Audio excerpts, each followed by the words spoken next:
ప్రపంచవ్యాప్తంగా ప్రతి మతం వారు, ప్రతి విశ్వాసం వారు నమ్ముతున్నటువంటి విషయం, వన్ ఫైన్ డే మనమందరం కూడా ముక్తిని పొందుకుంటాం. ఒకానొక దినం రాబోతుంది. ఆ దినాన భయంకరమైనటువంటి ప్రళయం సంభవిస్తుంది. ఆ ప్రళయ కాలంలో ఈ ప్రకృతి లయమైపోతుంది. పంచభూతాలు మిక్కుటమైన వేండ్రంతో లయమైపోతాయి. ఆ దేవుని దినపు రాకడ కొరకు కనిపెట్టుచు మీరు నిందారహితులై, యథార్థవంతులై, జ్ఞానవంతులై, పాప మార్గాలను విడిచిపెట్టి, భ్రష్ట మార్గాలను విడిచిపెట్టి, నీతి మార్గాలను అనుసరించి నడవండి అని అనేక సందర్భాలలో దేవుడు వ్రాయించటం, అనేక మత గ్రంథాలలో అనేక ఇతర విశ్వాసాలకు చెందిన వారు కూడా ఈ విషయాన్ని నమ్మడం, వారు కూడా వారి వారి గ్రంథాల్లో ఈ విషయాన్ని ప్రస్తావించడం, ఆయా విషయాలను బట్టి మనకు తెలుసు. ఇవన్నీ మనకు అనుభవం ఉన్నటువంటి విషయాలు, పరిచయం ఉన్నటువంటి విషయాలు. ప్రతి క్రైస్తవుడు కూడా ఒక నిరీక్షణ కలిగి బ్రతుకుతున్నాడు. ఆ నిరీక్షణ ఏంటంటే, ఏదో ఒక రోజు నేను ఈ దేహాన్ని విడిచిపెడతాను, క్రీస్తు న్యాయపీఠం ఎదుట ప్రత్యక్షమవుతాను. ఏదో ఒక రోజు నేను ఈ శరీరాన్ని మాత్రమే కాదు, ఈ లోకాన్ని, ఈ జీవితాన్ని, నా బంధుగణాన్ని, నా ఇంటిని, నాకున్న సమస్తాన్ని విడనాడి, ఆత్మకు చావు లేదు గనుక, ఆత్మకు మరణం లేదు గనుక, ఆత్మగా నేనొక మహాలోకానికి వెళ్ళబోతున్నాను. ఈ కట్టెలో నేను ఉన్నంతకాలమే ఉంటాను. ఇది నాకు స్థిర నివాసం కాదు, ఇది వట్టి గూడు మాత్రమే. ఈ గూడులో ఒక ఆత్మగా నేను బ్రతుకుతున్నాను. ఈ గూడును విడనాడే దినం ఒకటి రాబోతుందని ప్రతి క్రైస్తవ విశ్వాసి నిరీక్షణ కలిగి బ్రతుకుతున్నాడు. ఎక్కడే కాదు, ప్రపంచవ్యాప్తంగా ఏ దేశంలో క్రైస్తవుడు అనబడేవాడు ఉన్నా కూడా వాళ్ళందరూ కూడా ఇదే నిరీక్షణ కలిగి బ్రతుకుతారు. మీరు, నేను, మనమందరం, మన బోధ వింటున్నవారు, సత్యాన్ని ఆశ్రయిస్తున్నవారు, సత్యాన్ని నేర్చుకుంటున్నవారు అందరూ కూడా ఇదే నిరీక్షణ, ఇదే విశ్వాసం. ఒకానొక దినాన నేను గురి వద్దకు వెళ్ళబోతున్నాను, గమ్యస్థానాన్ని చేరుకోబోతున్నాను. అందుకే ప్రతిదానికి ఆరంభం ఉన్నట్టే ప్రతిదానికి ముగింపు ఉంది. మానవ జీవితానికి ఆరంభం ఉంది, మానవ జీవితానికి ముగింపు ఉంది. నీ జీవితానికి ఒక బర్త్డేతో ఆరంభం మొదలైంది, అలాగే నీ డెత్ డేట్తో దానికి ముగింపు అవుతుంది. ఇది పచ్చి నిజం. ఇది మన జనన దినం, అలాగే మన మరణ దినం, ఈ రెండింటి మధ్య జీవనం నడుస్తుంది. ఈ సంగతి మనందరికీ తెలిసిన విషయం. అయితే ఇక్కడ మనం అందరం ఎదురు చూస్తున్నట్టుగా ఒక దినం రాబోతుంది అని ప్రతి ఒక్కరు ఎదురు చూస్తున్నారు. ఒక దినం సంభవించబోతోంది. ఆ దినాన ఒక విపత్తు ఈ లోకం మీదకు వస్తుంది. ఆ విపత్తు రావడానికి ముందే మానవులు జాగ్రత్త పడాలి. ఇది ఈనాటి విషయం కాదు. ప్రారంభ కాలం నుండి కూడా ఇలాంటి సంఘటనలు అడపాదడపా చాలా ప్రాంతాలలో ప్రాంతీయంగా జరిగాయి, లేదా దేశీయంగా జరిగాయి. అవి అలాగా అంటే ప్రపంచవ్యాప్తంగా ఒకసారి జరగలేదు, కానీ ఆయా ప్రాంతాల్లో ఇలాంటి సంఘటనలు జరిగినట్టుగా మనకు చరిత్ర ఆధారాలు కనబడుతున్నాయి. ముఖ్యంగా మనం జలప్రళయాన్ని తీసుకుంటే, నోవహు దినాలలో సంభవించినటువంటి జలప్రళయం. ఆ జలప్రళయం ప్రపంచమంతటి మీదకి వచ్చినట్టుగా, ఆ ఉగ్రత దినాన చాలామంది హతమైపోయినట్టుగా, వారు తినుచు, తాగుచు, అమ్ముచు, కొనుచు, పెండ్లాడుచు, పెండ్లికియబడుచు, భయం భక్తి లేకుండా ఇష్టానుసారంగా, దేవుని యందు భయభక్తులు లేకుండా ఇష్టానుసారంగా జీవించినట్టుగా మనకి చరిత్ర చెప్తోంది. వాళ్ళందరూ కూడా మృతులయ్యారు, హతులయ్యారు, సజీవంగా సమాధి అయ్యారు, జల సమాధి. అలాంటి ఒక భయానకమైన ఉత్పాతం ఆనాటి ప్రళయకాలంలో సంభవించింది అనేది మనకు తెలిసినటువంటి సత్యం. మరొక విషయాన్ని మనం జాగ్రత్తగా అబ్జర్వ్ చేస్తే, సొదొమ గొమొర్రా, అది మాత్రం ప్రాంతీయంగా సంభవించినటువంటి సంఘటన. అది కూడా ఒక రకంగా ప్రళయమనే చెప్పుకోవాలి. ఆ ప్రాంత వాసులందరికీ అది ప్రళయమే. ఎలాంటి ప్రళయం? సొదొమ గొమొర్రాలో ఉన్నటువంటి వాళ్ళందరూ కూడా నమ్మలేదు, దేవుని మాట నమ్మలేదు, దేవుని ఆలోచన వారికి వినబడలేదు, వారు భక్తి కలిగి లేరు, వారి జీవితంలో యథార్థత లేదు, నమ్మకత్వం లేదు, పరిశుద్ధత లేదు, పవిత్రత లేదు. భయానకమైన కామ విలాపాల చేత, అపవిత్ర కార్యాల చేత తమ శరీరాల్ని పాడు చేసుకుంటూ, దేవుని మాటకు విలువనివ్వకుండా, దేవుని ఆలోచనకు విలువనివ్వకుండా ఇష్టానుసారంగా బ్రతకటం వారి వంతు అయింది. అలాంటి దుస్థితిలో ఎలాంటి ఇన్ఫర్మేషన్ లేకుండా, అంటే ఆ టైంకి వాళ్ళకి ఎలాంటి ఇన్ఫర్మేషన్ లేకుండా తినుచు, తాగుచు, సంతోషిస్తూ, సుఖిస్తూ, ఆనందిస్తూ ఉన్న తరుణంలో ఆకాశం నుండి అగ్ని గంధకాలు కురిశాయి. ఆ అగ్ని గంధకాలు కురవడం వల్ల ఆ ప్రాంతం అంతా కూడా పొగవలే ఆవరించి, ఒక దోమము వలె పైకి లేచి భయంకరంగా పరిస్థితి మారిపోయింది. వాళ్ళందరూ హతులయ్యారు, వాళ్ళందరూ చచ్చిపోయారు అనే సంగతి బైబిల్ గ్రంథం మనకి వివరిస్తుంది. ఇలాగా కొన్ని సందర్భాలలో కొన్ని ప్రాంతాలకు ఈ విపత్తులు లేదా ఈ ప్రళయం సంభవించడం మనకు తెలుసు. చాలాసార్లు మనం చూసాం. కానీ ప్రత్యేకంగా ప్రపంచమంతా కూడా ఒక ఎండ్ డేకి వెళ్ళబోతోంది, ఒక చివరి దినానికి వెళ్ళబోతోంది. మనిషికి ఎలాగైతే చివరి దినం ఉందో అలాగే ప్రపంచానికి కూడా ఒక చివరి దినం నిర్ణయింపబడింది. ఆ చివరి దినం ఏ వాక్యం అయితే సమస్తాన్ని సృజించిందో ఆ వాక్యము ద్వారానే సంభవించబోతోంది అని బైబిలు స్పష్టీకరిస్తోంది. ప్రతి విశ్వాసి గమనించాలి. అది నేను బ్రతుకుండగా సంభవిస్తుందా, నేను చనిపోయాక సంభవిస్తుందా, ఎప్పుడు సంభవిస్తుందా అనే ఇన్ఫర్మేషన్ ఎవరికి లేదు. ఏది ఎప్పుడు జరగబోతోందో, ఏది ఎలా జరగబోతోందో ఎవరికి తెలియదు. కానీ యుగాంతమందున్న మనకు బుద్ధి కలుగుటకై వ్రాయబడిను అని అన్నట్టుగా ఆనాడున్న కొరింథు పట్టణంలో ఉన్న వారికి అపోస్తలుడైన పౌలు రాస్తున్నటువంటి లేఖలో యుగాంతమందున్న మనకు బుద్ధి కలుగుటకై వ్రాయబడిను అన్నట్టుగా మనం ఆ వచనాన్ని అర్థం చేసుకుంటూ వాళ్ళు ఏ యుగాంతమందు ఉన్నారో అలాగే మనం కూడా ఒక యుగాంతంలోనే ఉన్నాం. ఈ అంతం ఎప్పుడు సంభవిస్తుంది అనేది దేవునికి తప్ప మనకి తెలీదు. దేవునికి తప్ప ఇక ప్రపంచంలో ఎవ్వరికీ దాని గురించిన ఇన్ఫర్మేషన్ ఇవ్వలేదు. కాబట్టి జరుగుతున్నటువంటి సంభవాలు, పెరిగిపోతున్నటువంటి పాపం, పెరిగిపోతున్నటువంటి అక్రమాలు, స్వార్థం, మనుషుల్లో గూడు కట్టుకుంటున్నటువంటి ఈ యొక్క జుగుప్సాకరమైనటువంటి భయానకమైన పరిస్థితులు, అజితేంద్రియత్వం, ఇవన్నీ కూడా మనం ఆలోచన చేస్తున్నప్పుడు ఈ ఈ భయానకమైన పరిస్థితులన్నీ ఎక్కడికి దారితీస్తాయంటే ఏదో ఒక వినాశనానికే దారితీస్తాయి. ఏదో ఒక వినాశనం జరుగుతుంది ఖచ్చితంగా. ఆ వినాశనం వల్ల మనిషి ఉనికి కోల్పోతాడు. దేవుని యొక్క ఉగ్రత వాళ్ళ మీదకి వస్తుంది. ఎందుకంటే ఒకానొక మాట మనం చదువుతాం ఆదికాండలో, దేవుడు నరులను చేసినందుకు సంతాపపడెను, తన హృదయంలో నొచ్చుకొనెను అని వ్రాయబడింది.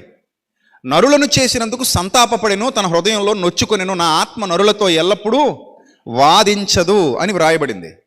ఇవన్నీ చదువుతున్నప్పుడు మనకు అర్థమవుతుంది, నిజమే, దేవుడు కూడా సహనంతో దీర్ఘశాంతంతో ఎదురు చూస్తున్నారు.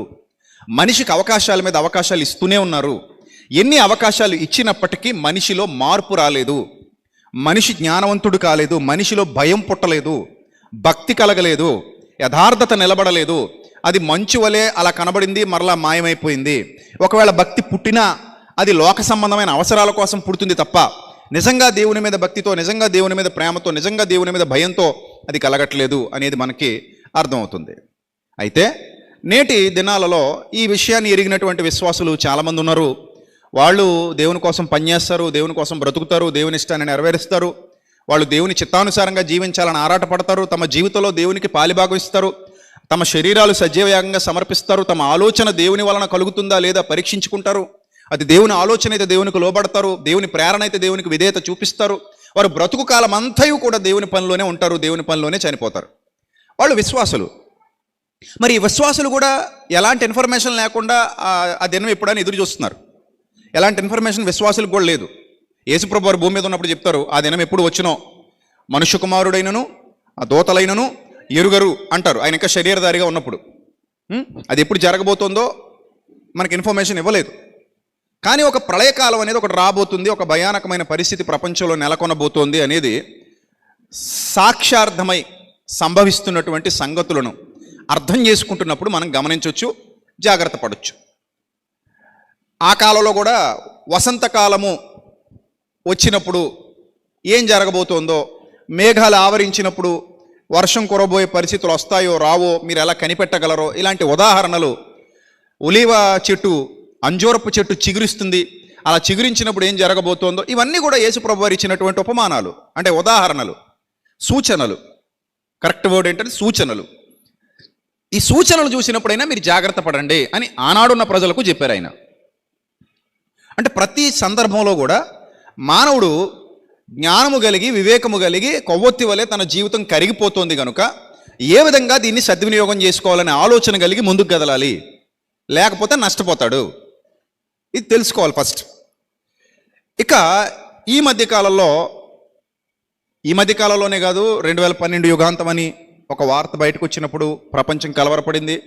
కరోనా సమయంలో ఇది ఒక భయానకమైన ఉగ్రత, ఇక ప్రపంచం ఇక్కడతో తుడిచిపెట్టుకుపోద్ది, ఈ వ్యాధి అందరినీ కబళిస్తుంది, చైనా అయిపోద్ది, ఇండియా అయిపోద్ది, ఆస్ట్రేలియా అయిపోద్ది, అమెరికా అయిపోద్ది అంటూ అత్యంత భయానకమైన వాతావరణాలు క్రియేట్ చేసి ఆ భయోత్పాతాన్ని ప్రజల మీదకి తీసుకొచ్చి ఇక అయిపోయిందన్నారు కరోనా టైంలో కూడా. అలాగే చాలా సందర్భాల్లో చాలా సంఘటనల్లో 2000లో అయిపోద్ది అన్నారు, 1990లో అయిపోద్ది అన్నారు, ఒక్కొక్కరు ఒక్కొక్క పుస్తకాలు రాశారు. అయితే ఇప్పుడు మరొక వార్త తెర మీదకి వచ్చింది. ఇప్పుడు ప్రజలు భయభ్రాంతులకు గురి కావడానికి లెవియథాన్ అని బైబిల్లో ఒక ఘట సర్పం గురించి వ్రాయబడింది.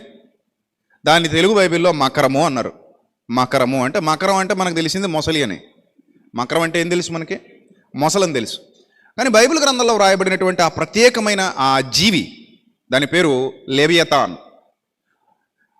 క్రూక్డ్ సర్పెంట్ అంటారు. క్రూక్డ్ సర్పెంట్ అంటే అదొక ప్రమాదకరమైన జీవి, అదొక భయానకమైన జీవి. అది దేవుని వలన సృష్టింపబడినటువంటి జీవి. అదొక సముద్ర జీవిగా ఉంది. అలాగే భూ వాతావరణంలో కూడా నివసించగలిగేటువంటి శక్తి కలిగి ఉన్నట్టుగా కొన్ని వచనాల్లో వ్రాయబడింది. అలాంటి ఒక ప్రమాదకరమైన జీవి దేవుని వలన సృష్టింపబడినట్టుగా దాన్ని హీబ్రూ గ్రంథకర్తలు లెవియథాన్ అన్నారు. దాన్ని లెవియథాన్ అంటారు. తెలుగులో తర్జుమా చేసినప్పుడు మకరము, తీవ్రమైన మకరము అని తర్జుమా చేశారు. ఇప్పుడు కొన్ని తర్జుమాలు చేస్తున్నప్పుడు కొన్ని పదాలు వివరించడానికి ఆనాటి గ్రంథకర్తలకు కూడా అవకాశాలు ఉండవు. కొన్ని సందర్భాల్లో ఈ పదాన్ని ఎలా వివరించాలి అని అంటే కొన్ని సందర్భాల్లో అవకాశాలు ఉండకపోవచ్చు. ఎందుకంటే ఆ పదం అన్ని భాషలలోకి తర్జుమా అవటానికి అన్ని భాషల వాళ్ళకి అలవాటు కానిదైతే, కొత్తగా వచ్చిందైతే దాన్ని ఎలా చెప్పాలి ఇప్పుడు అనే డైలమాలో ప్రజలు పడిపోతారు. అప్పుడు దానికి ఒక పేరు సృష్టించాల్సి వస్తుంది. కొత్త దానికి ఏం సృష్టించాలి? ఒక పేరు సృష్టించాలి. ఎందుకంటే ఆ భాష వారికి అది కొత్తది. ఆ భాష వారు అప్పటి వరకు దాన్ని చూడలేదు. అర్థమైందా? ఇప్పుడు టీవీ అంటాం, టీవీ, లేదా టెలివిజన్ అంటారు. టెలివిజన్ అది ఫస్ట్ ఇంగ్లీష్ వాళ్ళు కనిపెట్టారు.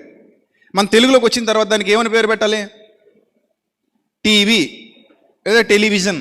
దానికి తెలుగులో ఏమనాలి ఇప్పుడు దాన్ని? అంటే ఇప్పుడు మనం కొత్త పదాన్ని వెతుక్కోవాలి.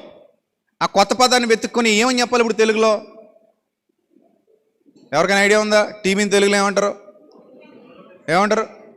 దూరదర్శిని అని పేరు పెట్టారు. అంటే దూరంగా ఉన్నదాన్ని దగ్గరుండి ఇక్కడుండి దర్శించవచ్చు కాబట్టి దూరదర్శిని అని పేరు పెట్టారు. దాన్నే మన వాళ్ళు తీసుకుని ఛానల్ నేమ్ పెట్టి, గవర్నమెంట్ దూరదర్శన్ అని ఛానల్కి నేమ్ పెట్టి మనం దూరదర్శన్లో చూస్తూ వచ్చేవాళ్ళం. మనకు దూరదర్శన్ ఛానల్ వచ్చేదా? అందులో ప్రోగ్రామ్స్ అన్నీ వచ్చేవి, మనం చూస్తూ ఉండేవాళ్ళం. ఇలాగా ఒక కొత్తది వచ్చినప్పుడు దానికి ఏదో ఒక పేరు పెట్టాలి. అలాగే ఇప్పుడు మకరము అని ఎందుకు పేరు పెట్టారంటే, వీళ్ళు హీబ్రూ బైబిల్ని తెలుగులోకి ట్రాన్స్లేట్ చేస్తున్నప్పుడు హీబ్రూ గ్రంథకర్తలు ఏదైతే రాశారో అది చదువుతూ దాన్ని అర్థం చేసుకుంటూ ఇప్పుడు దీనికి ఒక పేరు పెట్టాలి. లెవియథాన్ అని ఉంది, అందులో లెవియథాన్ అని ఉంది.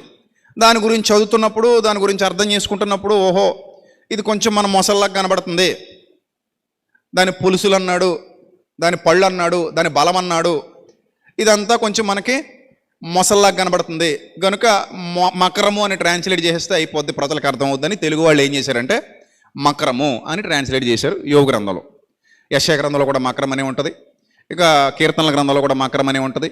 కొన్ని సందర్భాల్లో కొన్ని విధాలుగా ట్రాన్స్లేట్ చేశారు. అంటే ఇప్పుడు అది ఎందుకు తెర మీదకి వచ్చింది అంటే, ఈ మధ్యకాలంలో కొన్ని రకాల ఓవర్ ఫిష్ అని ఒక సముద్ర జీవి ఒకటి ఉంటుంది. ఓవర్ ఫిష్ అంటారు దాన్ని.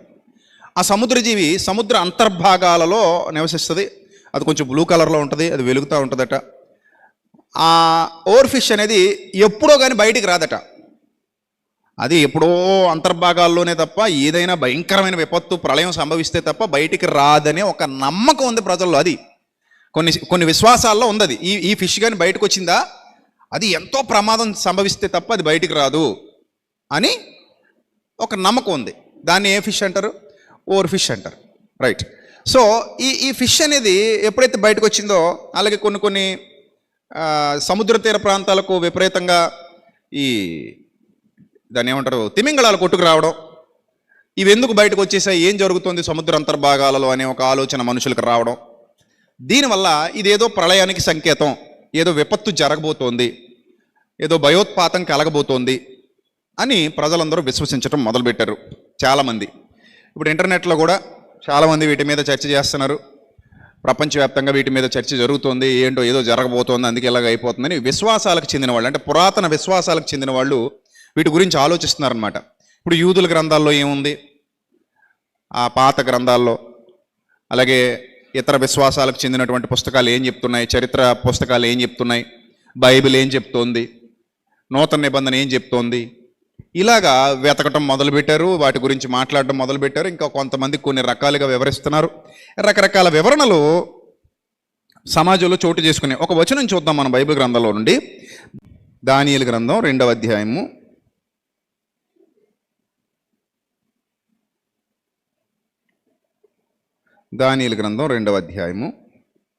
44వ వచనం. ఆ రాజుల కాలములలో పరలోకమందున్న దేవుడు ఒక రాజ్యమును స్థాపించును, దానికన్నటికి నాశనము కలగదు అన్నాడు. ఇది ఏ రాజ్యం అంటే యేసు ప్రభు రాజ్యం అని మనందరికీ తెలుసు.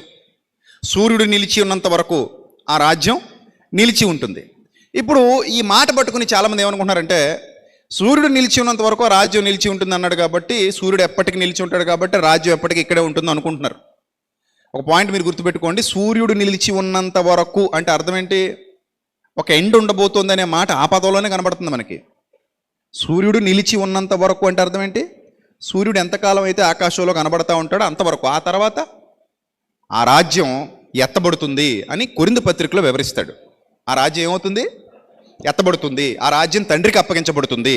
అది దేవుని సన్నిధికి వెళ్ళబోతోంది. 15వ అధ్యాయంలో దానికి సంబంధించినటువంటి సమాచారం ఉంటుంది. అయితే ఇక్కడ చాలామంది అభిప్రాయపడుతున్నట్టుగా ఆ దినం సమీపించే సమయానికి దేవుడు ఆ లెవియతాన్ అనే క్రూర సర్పాన్ని బయటికి తీసుకొస్తాడు. అది సముద్రంలో ఉంటుంది, అది చాలా భయానకమైన జీవి, అది ఎక్కడో అంతర్భాగాలలో నివసిస్తుంది, అది ఎప్పటివరకు ప్రపంచం కంటికి కనబడదు. అలాగే కనబడదనే కాదు, కోకస్ ప్లేట్ అని మీరు చూడొచ్చు. దక్షిణ అమెరికా మరియు అంటార్కిటికా మధ్య ఉండే కోకస్ ప్లేట్ మీకు స్క్రీన్ మీద చూపిస్తారు చూడండి. ఈ ప్లేట్ చూసి చాలామంది ఇదే ఆ లెవియతాన్ రూపం, ఇదే ఆకారం, ఇక్కడ ఆ లెవియతాన్ ఉండే ప్రాంతం ఇది. ఎందుకంటే అక్కడ అగ్నిపర్వతాలు బద్దలై ఎక్కువ లావా వెదజల్లుతూ ఉంటుంది కాబట్టి ఈ కోకస్ ప్లేట్ ఎక్కడైతే ఉందో, ఈ సముద్రాంతర్భాగాల్లో ఏదైతే ఈ పలకలు ఉన్నాయో అక్కడే ఆ మహాభయంకరమైనటువంటి క్రూర సర్పం ఉంటుంది. దాని ద్వారానే సునామీలు వస్తున్నాయి, దానివల్లే ఈ విపత్తులన్నీ సంభవిస్తున్నాయి అని ఒక వాదన పుట్టించిన వారు కూడా ఉన్నారు. అంటే పైనుంచి స్క్రీన్ మీద చూస్తుంటే వాళ్ళకి అది అలా సర్పం రూపంలో కనబడద్దు అనమాట, ఆకారం అలా కనబడద్దు పైనుంచి చూస్తుంటే. సో కాబట్టి ఇదే అది అన్నట్టుగా ఆ వాదన వినిపిస్తున్న వాళ్ళు కూడా ఉన్నారు. సరే, ఇప్పుడు మనం దైవ గ్రంథాన్ని జాగ్రత్తగా పరిశీలన చేస్తే రాబో ఉగ్రతను తప్పించుకున్నట్టుకు మీకు బుద్ధి చెప్పిన వాడు ఎవడు ఉందా లేదా బైబిల్లో? అంటే మీరు ఏం ఫిక్స్ అవ్వచ్చు? ఉగ్రత అనేది ఉంటుంది, అది మాత్రం ఫిక్స్. రాబో ఉగ్రతను తప్పించుకున్నట్టుకు మీకు బుద్ధి చెప్పిన వాడు ఎవడు అంటే ఉగ్రత రాబోతుంది అనేది మాత్రం పచ్చి నిజం. పంచభూతములు మిక్కుటమైన వేండరంతో లయమైపోతాయనేది పచ్చి నిజం. దేవుడు వ్రాయించినటువంటి మార్పులేని సత్యం, మారని సత్యం. ఆ సత్యానికి మనందరం కట్టుబడాలి. అది మన విశ్వాసంలో ఉంది, మన నిరీక్షణలో ఉంది. మనం అది నమ్మి క్రీస్తునందు విశ్వాసం ఉంచి భయభక్తులు కలిగి జీవిస్తున్నాం. రాబో ఉగ్రతను తప్పించుకోవాలన్న ఆలోచనతో ప్రతి భక్తుడు, ప్రతి విశ్వాసి దేవుని వైపు చూస్తూ, ఆయన మార్గాలలో నడుస్తూ, ఆయన చెప్పింది చెప్పినట్టుగా చేస్తూ, విశ్వాసులందరితో పాటు కలిసి కష్టపడుతూ దేవుని కార్యాభివృద్ధి కొరకు ముందుకు కదులుతూ, నిన్ను వలే నీ పొరుగువానిని ప్రేమించమన్నాడు కాబట్టి ఇతరులకు కూడా జ్ఞానాన్ని పరిచయం చేస్తూ మన భక్తి జీవితాన్ని కాపాడుకుంటూ మనం ముందుకు వెళ్ళిపోతున్నాం.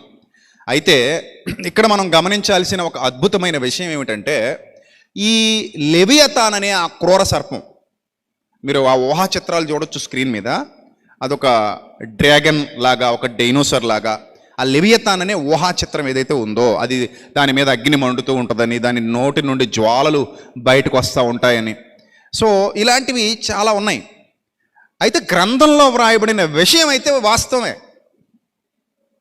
గ్రంథంలో వ్రాయబడిన విషయం పచ్చి నిజం. దేవుడు వ్రాయించాడు, ఆ మాటలు ఉన్నాయి. యోబు గ్రంథంలో ఉన్నాయి ఆ మాటలు, అవి మనం చూస్తాం గ్రంథంలో. అవి వ్రాయబడిన సంగతులే, అవే అబద్ధాలు కాదు, నిజంగానే వ్రాయబడ్డాయి. అయితే అవి ఏంటి, వాటిని ఎలా అర్థం చేసుకోవాలి, వాటి వెనక దేవుని సంకల్పం ఏంటి, దాని గురించి ఎందుకు యోబుకి చెప్పాలనుకుంటున్నాడు. 40 అధ్యాయంలో కూడా యోబుకి చెప్తాడు, 41వ అధ్యాయంలో కూడా యోబు గారికి చెప్తాడు. అంతకు ముందు నుంచి కూడా దేవుని ఆలోచన ఏంటంటే, యోబుకి అతని స్నేహితులకి ఆయనను గూర్చినటువంటి మిక్కిలి మెల్లనైన గుసగుస శబ్దం. అది ఏంటది? మిక్కిలి మెల్లనైన గుసగుస శబ్దము పాటిదే తప్ప ఆయన ప్రచండమైన మహాజ్ఞానాన్ని, దిక్కులు పెక్కటిల్లేటువంటి ఆయన అపారమైన శక్తిని గ్రహించగలిగేటువంటి స్థితి వాళ్ళకి లేదు, ఆ మట్టి మెదడుకి లేదు. దాన్ని అర్థం చేసుకోవడం అంత ఈజీ కాదు. అంతెందుకు, ఇప్పటికే ఈ విశ్వాంతరాలలో బ్లాక్ హోల్స్ అనేవి ఉన్నాయి. బ్లాక్ హోల్స్ అత్యంత ప్రమాదకరమైనవి. బ్లాక్ హోల్స్ అంటే ప్రతి ఒక్కరూ వాటికి భయపడతారు. సముద్రంలో సుడిగుండాలకు, పెద్ద పెద్ద సుడిగుండాలకు నావికులు ఎలాగైతే భయపడతారు, ఎందుకంటే ఆ సుడిగుండంలో పడ్డామంటే ఇంక మళ్ళీ పైకి లేవడం అనేది ఉండదు, అంత అగాధంలోకి తీసుకెళ్ళిపోద్ది పెద్ద సుడిగుండం. అలాగే అంతరిక్షంలో కూడా అలాంటి సుడిగుండాల మాదిరిగా ఉండేటువంటి బ్లాక్ హోల్స్, చీకటి బిలాలు అంటాడు. వాటి గురించి కూడా యోధ పత్రికలో చెప్తాడు. యోధ పత్రికలో రాయబడింది వాటి గురించి. అంతరిక్ష శాస్త్రంలో చెప్పబడేటువంటి సంగతులు ఇవి, చీకటి బిలాలు. ఆ చీకటి బిలాలు ఎంత ప్రమాదకరమైనవో ఇప్పటికీ శాస్త్ర ప్రపంచం వాటికి భయపడుతూనే ఉంటుంది. వాటి గురించినే ఇంకా సరైన ఇన్ఫర్మేషన్ లేదు. దేన్నైనా సరే లోపల అబ్జర్వ్ చేసేసుకోగలదు, దేన్నైనా మింగేయగలదు, దేన్నైనా లయం చేసేయగలదు, దేన్నైనా నాశనం చేసేయగలదు. మొత్తం సౌర కుటుంబాన్ని మింగేయగలిగేటువంటి బిలాలు ఉన్నాయి, చీకటి బిలాలు. ఇక వాటి గురించి ఆలోచించడానికి మట్టి మెదడు సరిపోదు. వాటి గురించి ఆలోచించడానికే మట్టి మెదడు సరిపోకపోతే దేవుని గురించి ఇంకెంత ఆలోచించగలం మనం అంటే ఆ దేవుని శక్తిని అర్థం చేసుకోవడం అంత ఈజీ కాదు. సో దీన్ని బట్టి మనం భక్తి పారవశ్యం ఎలాంటిదో, భక్తిలో ఉండడం ఎలాంటిదో మనం గమనించగలగాలి. దేవుడు అంటే ఏదో చిన్నోడు అన్నట్టు మనం చెప్తే, నువ్వు అలా కూర్చోంటే అలాగా, ఇలా కూర్చోంటే ఇలాగ, మనం ఏదో గద్దిచ్చేస్తే, ఏదో ఖండించేస్తే అలా ఎప్పుడు దేవుని గురించి ఆలోచించకూడదు. అది దేవుడు అంటే మహాశక్తి, దేవుడు అంటే మహాశక్తి అంతే. ఆయన ఆత్మయ్య ఉన్నాడు, ఆయన ఒక పవర్ అంతే. అలాగే అర్థం చేసుకోవాలి తప్ప ఏదో మనం మన చేతిలో పెట్టేసుకోవచ్చు అన్నట్టుగా, మనది గదిలో బంధించేయచ్చు అన్నట్టుగా అనుకోకూడదు ఎప్పుడు కూడా. ఆకాశ మహాకాశములు నిన్ను పట్టజాలవు అన్నాడు సొలొమోను గారు. ఆకాశ మహాకాశములు సైతం నిన్ను పట్టజాలవు, నేను కట్టిన ఈ మందిరము ఎలాగు పట్టును అంటాడు. రైట్. సో ఇవి అయితే వాస్తవాలు. అలాగే చాలామంది చరిత్రకారులు, పురావస్తు శాస్త్రవేత్తలు వాళ్ళ తవ్వకాల్లో కొన్ని శిలాజాలు కనుక్కున్నారు. అలాగే కొన్ని స్కెలిటన్స్ కూడా వచ్చాయి. ఆ స్కెలిటన్స్, ఆ శిలాజాలు ఏంటంటే ఇప్పుడు లేని ఒక జీవి ఒకప్పుడు ఉండేది, దాని పేరు డైనోసార్ లేదా డ్రాగన్. ఇప్పుడు లేదు కానది, కానీ ఒకప్పుడు ఈ భూమి మీద ఉండేది కాబట్టే ఆ ఎముకలు, వాటి తాలూకా శిలాజాలు, వాటి తాలూకా ఏవైతే ఉన్నాయో అవన్నీ కూడా మనకి తవ్వకాల్లో లభ్యమవుతున్నాయి. కొన్ని వేల సంవత్సరాల క్రిందట ఈ డైనోసార్స్ అంతరించిపోయాయి. కొన్ని వేల సంవత్సరాల క్రిందట ఈ జీవులు ఉండేవి, ఈ జీవులు భూమి మీద ఉండేవి, కానీ ఇప్పుడు లేవు.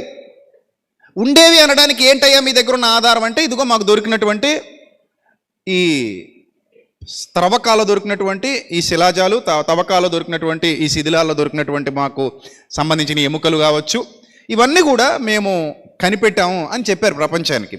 వాటిని బట్టి కొన్ని మ్యూజియంస్లో కూడా ఇలాంటివి పెట్టడం మనందరికీ తెలుసు. హైదరాబాద్లో కూడా ఒక మ్యూజియంలో ఒక డైనోసార్ స్కెలిటన్ ఉంటుంది. సో ఇలాంటి స్కెలిటన్స్ ఎక్కడికక్కడ పెట్టి ఉండేవి, ఒకప్పుడు ఉండేవి అని ప్రపంచానికి చూపిస్తున్నారు, ప్రపంచానికి చెప్తున్నారు. అంటే డైనోసార్స్ అంతరించిపోయాయి, కానీ డైనోసార్స్ ఏం చేసేవి? ఈ భూమి మీద నివాసం చేసేవి, ఒకప్పుడు ఉండేవి. ఇది పచ్చి నిజం. రైట్. అయితే ఇప్పుడు మనం గ్రంథాన్ని పరిశీలన చేద్దాం. ప్రియమైన దేవుని ప్రజలారా, జాగ్రత్తగా చూడండి.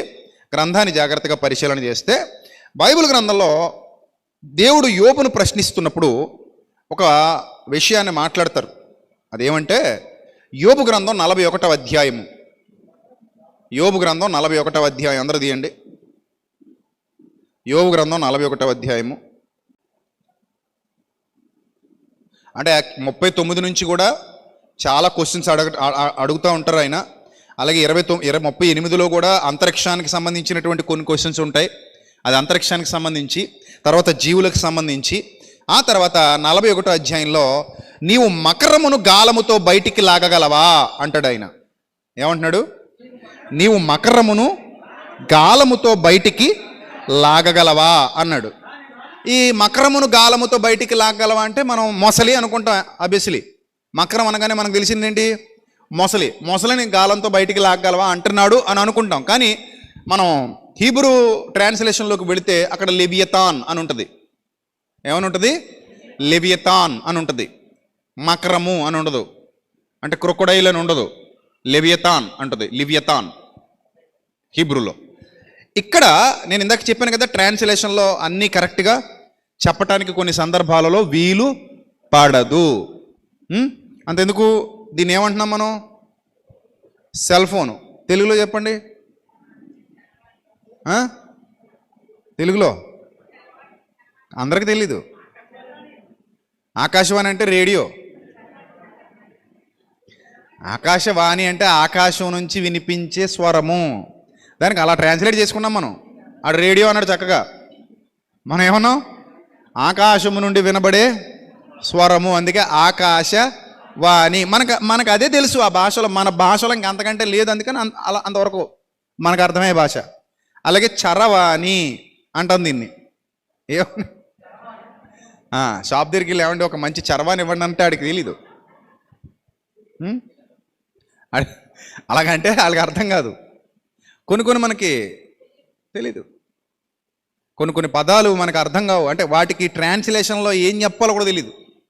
దీన్ని ఎలా ట్రాన్స్లేట్ చేయాలరా నాయన అనేది కూడా తెలీదు. అలా ఉంటాయి కొన్ని.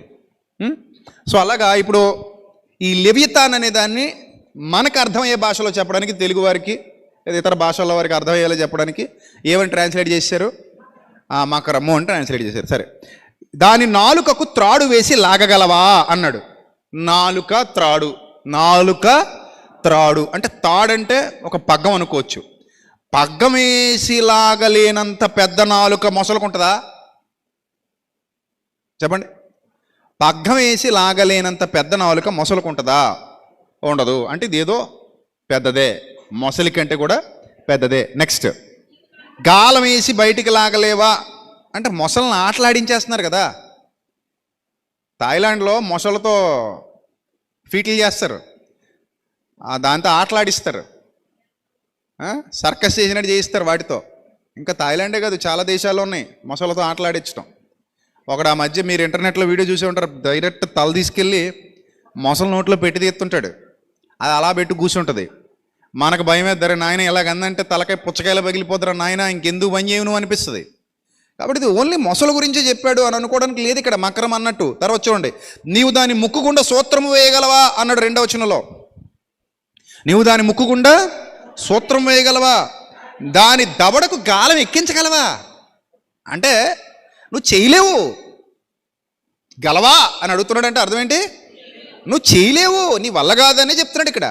అంతరిక్షం గురించి మాట్లాడినా, ఇతర జీవరాశుల గురించి మాట్లాడినా, ఎక్కడ మాట్లాడినా నీ వల్ల కాదు అనే విషయాలు చెప్తున్నాడు. ఆ తర్వాత అది నీతో ఏమైనా విన్నపాలు చేస్తుందా? నిన్నేమైనా అడుగుతుందా? అది నిన్నేమైనా రిక్వెస్ట్లు పెట్టుకుంటుందా? నీకు మృదువైన మాటలు నీతో బలుకుతుందా? నీవు శాశ్వతముగా దానిని దాసునిగా చేసుకున్నట్లది నీతో నిబంధన చేయునా? నిజమే. ఇప్పుడు శాశ్వతంగా దాసులుగా చేసుకునే అవకాశం ఉందా లేదా భూమి మీద చాలా జీవుల్ని? సింహం అంటే అడవికి రాజు, కానీ శాశ్వతంగా దాసుడిగా చేసుకున్నారా లేదా? సింహాలని లోపల బంధించి పడేశారు. శాశ్వత దాసులు అని అర్థం. ఇంకా పులి శాశ్వత దాసులు అని అర్థం. ఇంకా పులులు, సింహాలు, ఏనుగులు, ఏనుగుతో సైకిల్ దొక్కిస్తున్నారు మనుషులు. దాని లెవెల్ ఏంటి? దాని రేంజ్ ఏంటి? దాని గొప్పతనం ఏంటి? ఆ తొండమెట్టి కొడితే ఎక్కడ పడతామో తెలీదు. దాని కాలు కానీ మీద పడిందా రక్తం కక్కు చచ్చిపోవాలి. అది భరించలేని బరువు ఉంటుంది అది. అయినా కూడా దాన్ని ఏం దాసురాలిగా చేసుకుని ఏం చేస్తున్నారు? దాంతో సైకిళ్ళు దొక్కిస్తున్నారు మనుషులు. మరి ఈ భూమి మీద ఏ జీవిని వదిలేడు మనిషి? ఏ జీవిని వదలడు. ఎందుకంటే దేవుని నిబంధనలో అది భాగం కనుక, దేవుని చిత్తంలో అది భాగం కనుక. అది కూడా మీకు చూపిస్తాను ఇప్పుడు. రైట్, ఇప్పుడు ఇక్కడ ఏమంటాడంటే నీవు దాని దాసుడిగా చేసుకోలేవు, నిబంధన నీతో చేయదు అది. అలాగే ఒక పిట్టతో ఆటలాడినట్టు దాంతో నువ్వు ఆటలాడలేవు. నీ కన్యకలు ఆటలాడుకోవడానికి దాన్ని ఏమైనా కట్టేయగలవా అన్నాడు. ఏనుగుని కట్టేశాం, సింహాన్ని కట్టేశాం, పులిని కట్టేశాం, హిప్పోపోటమస్ని కట్టేశాం, ఇంకా బలమైన ఖడ్గమృగాన్ని కూడా కట్టేశాం. అన్నిటినీ కట్టేస్తున్నాం. దేని పడితే దాన్ని కట్టేశాం. ఇంకేం కట్టలేదు. ఇంకేమున్నాయి గొప్ప జీవులు? పక్షులు, పెద్ద పెద్ద పక్షులు కట్టిపడేశాం. తోడేళ్ళు లోపల పడేశారు. ఎలుగుబంట్లు బంధించేశారు జూలో. తిమింగలాలను కూడా పట్టి తెచ్చేస్తున్నారు. పెద్ద పెద్ద తిమింగలాలను కూడా ఏం చేశారు? పట్టి తెచ్చేశారు. ఏం వదిలేరు, ఏం వదలలేదు. అన్నీ ఎటు జట్టు చుట్టుపడేశారు మనుషులు. అన్నింటినీ వశం చేసేసుకున్నారు. అందుకే ఇక్కడ ఏమన్నాడు? నీవు దాన్ని కట్టేయగలవా అని అడిగాడు. నీ కన్యకలు ఆడుకొనుటకే దానిని కట్టివేసేదవా అంటే నీకు ఆ శక్తి ఉందా అని అడుగుతున్నట్టు ఇక్కడ బాగా గమనించండి. నీకు ఆ శక్తి ఉందా అని దేవుడు అడుగుతున్నాడు. అలాగే బెస్తవారు దానితో వ్యాపారం చేయుదురా, వారు దానిని తునకలు చేసి వర్తకులతో వ్యాపారం చేయుదురా అని అన్నాడు. దాని ఒంటి నిండా ఇనుప శూలములు గుచ్చగలవా అన్నాడు. దాని ఒంటి నిండా ఇనుప శూలములు గుచ్చగలవా. ఇనుప శూలాలు అంటే ఎంతంత ఉంటాయి? చాలా పెద్దవి ఉంటాయిగా. అవి గుచ్చలేవా? అండ్ మొసలకు గుచ్చలేమా? మొసలకి ఎందుకు గుచ్చలేము? గుచ్చేయచ్చుగా. అది ఎంత పెద్ద మొసలైనా గుచ్చొచ్చు. దాని ఒంటి నిండా ఇనుప శూలములు గుచ్చగలవా. దాని తల నిండా చేప అలుగులు గుచ్చగలవా. దాని మీద నీ చెయ్యేసి చూడు, దానితో కలుగు పోరు నీవు జ్ఞాపకము చేసుకునే ఎడల నువ్వు చేయి కూడా వేయలేవు అన్నాడు. అంటే ఏదో ఉంది మొత్తం మీద, ఇదేదో భయానకమైనదే ఉంది అని మనకు అర్థం అవుతుంది ఈ చదువుతుంటే. అమ్మో దాని మీద చేయి కూడా వేయలేవు నువ్వు, వేసి చూడు ఎలా ఉంటుందో అన్నాడు. దాని చూచుటకు మనుష్యులు దాన్ని చూచినప్పుడట, అరే దీన్ని మనం ఏదో రకంగా వశం చేసేసుకోవచ్చు అన్న ఆశ వదిలేసుకుంటారట. ఇదేన్ని చూసి ఆశ వదిలేసుకున్నాం మనం ఇప్పటివరకు?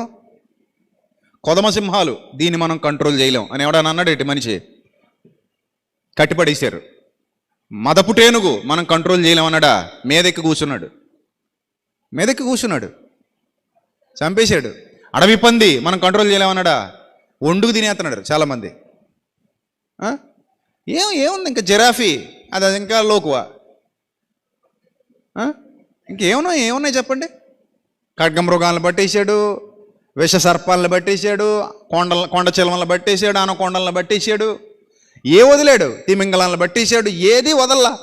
కానీ ఇక్కడ మాట్లాడుతూ దేవుడు అంటున్నాడు, దాన్ని చూచినప్పుడట మనుషులు దానిని వశపరుచుకొందుమన్న ఆశ వదిలేస్తారట. ఇంకా ఆశ ఉండదట. అమ్మో దీన్ని మనం వశం చేసుకోగలం, దీన్ని మనం కంట్రోల్ చేయగలం, దీన్ని మనం కట్టి బంధించేయగలం, దీన్ని మనం జూలో పెట్టేయగలం, లేకపోతే దీన్ని ఎక్కడైనా దాచగలం అన్న ఆశ మనుషులు ఏం చేస్తారట? వదిలేస్తారు అన్నాడు.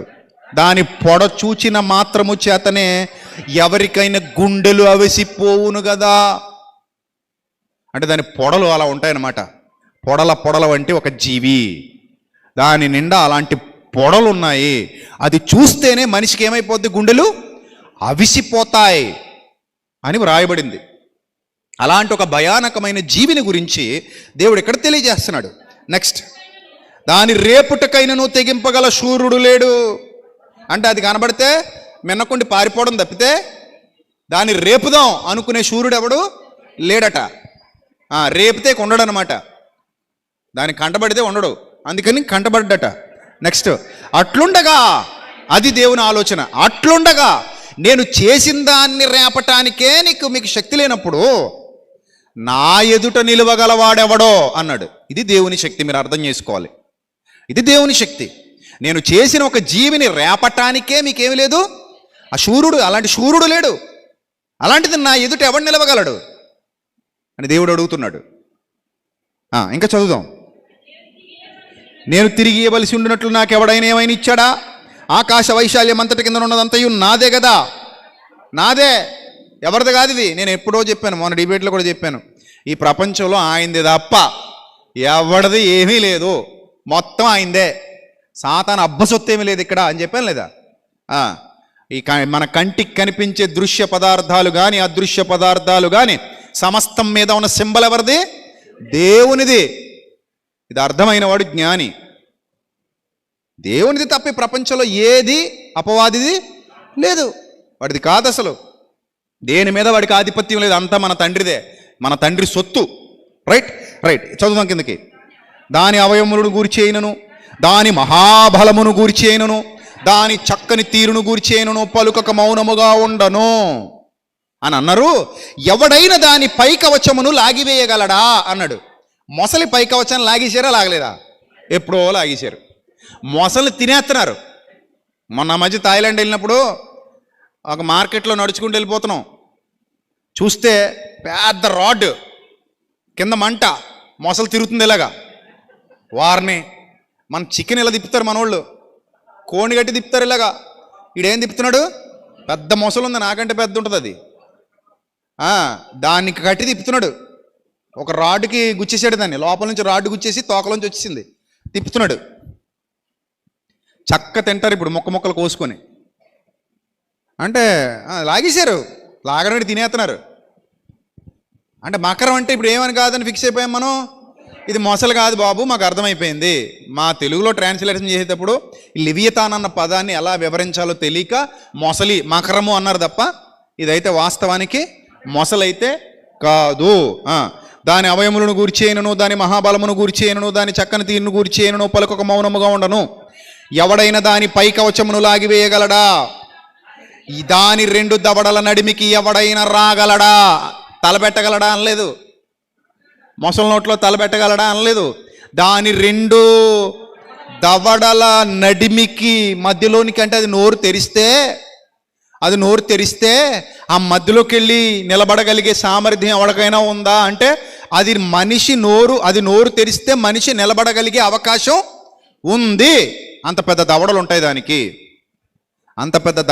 దానికి. ఆ మధ్యలోకి వెళ్ళి ఎవడైనా నిలబడగలడా అని అడుగుతున్నాడు. దాని ముఖద్వారములను తెరవగలవాడెవడన్నాడు. ముఖద్వారం అంటే ఎంట్రీ డోర్. మనం ముఖద్వారం అన్న పదాన్ని ఎక్కడ వాడతాం? ఇంటి గుమ్మానికి వాడతాం. ముఖద్వారం అంటే ఇంటి ముందున్న పెద్ద గుమ్మం అని. దానికి ఒక పెద్ద గుమ్మం ఉందట, అదే దాని నోరు. దాని నోటిని ఎవడైనాను తెరవగలడా? పెద్ద గుమ్మాన్ని ఎవడైనా తెరవగలడా? ముఖద్వారాన్ని అన్నాడు. దాని పళ్ళ చుట్టూ భయకంపములు కలవు, దాని గట్టి పొలుసులు దానికి అతిశయాస్పదము. ఎవరునూ తీయలేని ముద్ర చేతవి సంతన చేయబడి ఉన్నవి. అంటే ఎవరునూ తీయలేని ఒక ముద్ర దానికి వేయబడిందట. ఎవరునూ తీయలేనంటే ఎవడూ తీయలేడు. No one can open that. ఎవ్వడూ తీయలేడు. అలాంటి ముద్ర దానికి వేయబడిందట గ్రంథం చెబుతోంది. నమ్మాలి ఇంకా దేవుని మాట ఇది. సాక్షాత్తు దేవుడు యోబుతో చెబుతున్న మాట. సాక్షాత్తు దేవుని స్వరం యోబుతో మాట్లాడుతుంది. ఎవడునూ తీయలేని ముద్ర చేతవి సంతన చేయబడి ఉన్నవి, అవి ఒకదానితో ఒకటి హత్తుకొని ఉన్నవి, వాటి మధ్యకు గాలి ఏమాత్రమును జొరనేరదు, ఒకదానితో ఒకటి అతకబడి ఉన్నవి, భేదింప సఖ్యము కాకుండా ఒకదానితో ఒకటి కలుసుకొని ఉన్నవి. అది తొమ్మగా వెలుగు ప్రకాశిస్తుందట. తుమ్మితే వెలుగు ప్రకాశిస్తుందట. అంటే పిడుగులాగనమాట. ఉరుమురిమితే ఏమవుతుంది? మెరుపు వస్తుంది. అలాగే తుమ్మితే ఏమొస్తుందట? మెరుపు వస్తుందట. తుమ్మితే మెరుపు వచ్చే జీవులు ఎక్కడున్నాయి? మొసలు తుమ్మితే మెరుపు వస్తుందా? ఏం రాదు. కానీ ఇక్కడ ఏమన్నాడంటే అది తొమ్మగా వెలుగు ప్రకాశించును, దాని కనులు ఉదయకాలపు కనురెప్పల వలెనున్నవి, దాని నోట నుండి జ్వాలలు బయలుదేరును అన్నాడు. దాని నోట నుండి ఏం బయలుదేరును? జ్వాలలు బయలుదేరును. అంటే నోట్లో నుంచి అగ్నిని చిమ్మగలదు. అగ్ని కణములు దాని నుండి లేచును. ఉడుకుచున్న కాగులో నుండి, జమ్ము మంట మీద కాగుచున్న బాణలో నుండి పొగలేచినట్లు దాని నాసికారంధ్రములలో నుండి లేచును. దాని ఊపిరి నిప్పులను రాజబెట్టును. దాని నోట నుండి జ్వాలలు బయలుదేరును. దాని మెడ బలమునకు స్థానము. దాని మెడ బలమునకు స్థానం అంటే అంత పెద్ద మెడ ఉంటుంది, అంత పెద్ద మెడ ఉంటుంది అని చెప్తున్నాడు. దాని మెడ బలమునకు స్థానం. అతి పెద్ద మెడ కలిగిన జీవి, అంత బలమైన జీవి. నేను అలాంటి దాన్ని సృష్టించానని దేవుడే వ్రాయించాడు ఇక్కడ. మీరు గమనించండి. డైనోసార్స్ గురించి కానివ్వండి, డ్రాగన్స్ గురించి కానివ్వండి, ఈ సముద్ర రాక్షస్ అంటారు దీన్ని. ఈ లెవియతాన్ అనే దానికి ఉన్న మరో పేరంటే సముద్ర రాక్షసి, సీ మాన్స్టర్ అంటారు. Sea monster. ఈ సముద్ర రాక్షసి అనే ఈ జీవి గురించి కానివ్వండి, దేవుడు తన గ్రంథంలో లేదా హీబ్రూలో యోబు గ్రంథంలో వ్రాయించిన సందర్భాలు తప్ప మరి ఏ ఇతర పుస్తకాల్లోనూ దాని గురించిన ఇన్ఫర్మేషన్ లేదు, రాయబడలేదు.